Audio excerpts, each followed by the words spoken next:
Hello everyone, my name is Matvey and this is my Sprint 1 presentation for bus 279. For Sprint 1A I chose Deliveroo, a food delivery app here in Dubai. I picked it because the problem is very clear. People want to eat well after work but they are too tired to cook. That gap is the whole business. For Sprint 1B I worked on the Quasar Rush case study, a premium energy drink by Flow Energy. I will go through both and explain why I made each decision. Before any campaign, I needed to know who is the customer and what stopped them from buying. I built a persona called Sara Ahmed, a 29 years old marketing executive in Dubai, works long hours, comes home tired and has nothing ready to eat. Her pain point is one sentence: I don't have time or energy to cook after work. That one line drives every decision. I then mapped her journey through the AIDA funnel from seeing an Instagram ad all the way to becoming a loyal customer who refers friends. The key moment is action.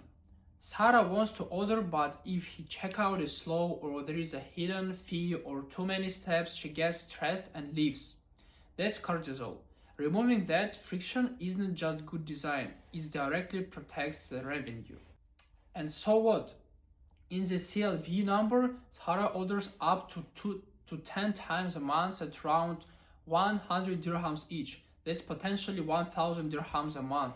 Keeping her loyal is 6 times cheaper than finding a new customer.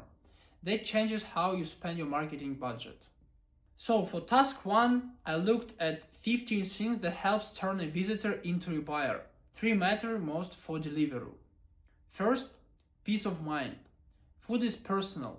People worry, is it fresh? Will it arrive on time? Deliveroo needs to show ratings, guarantees, and the refund policy right at the top of the page. This builds trust, what the course calls oxytocin. No trust, no purchase. Second, it's pricing. Psychologically, for example, 29.99 dirhams is cheaper than a 30 dirhams, even though it's only 1 cent difference. The brain focuses on the first number. It costs nothing to change, but it does affect conversion.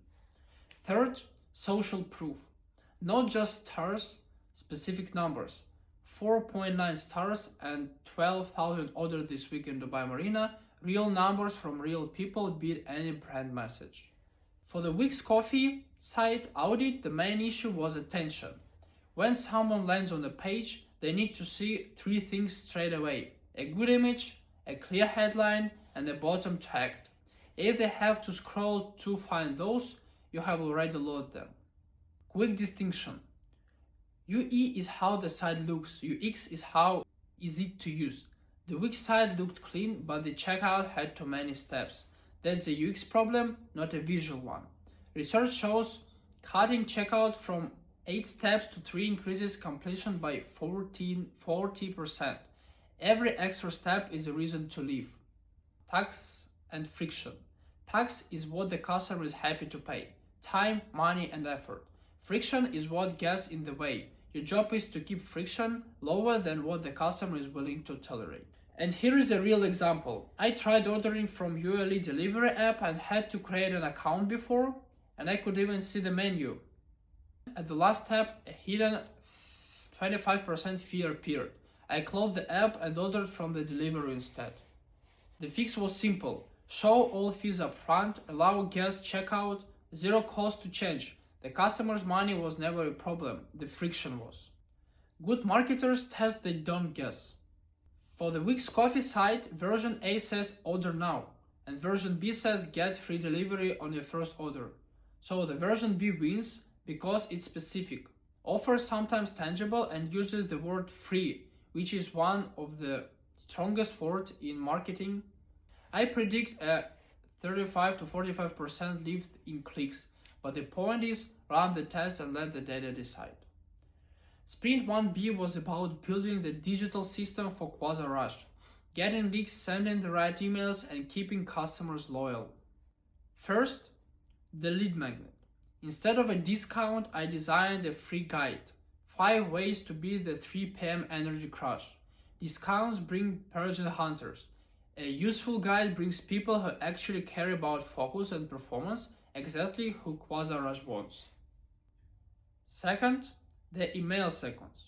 3 emails all triggered by behavior. The welcome email sends the guide straight away. The follow-up fires when someone looks at the ingredients page 3 times but does not buy. The rescue email goes out after 2 weeks of silence. No calendar, just behavior. Third, the CRM. Looking at the customer database, the loyal customer who's already referred friends becomes a brand ambassador. The 19 years old absence who abandoned their cart gets a discount, not a science article.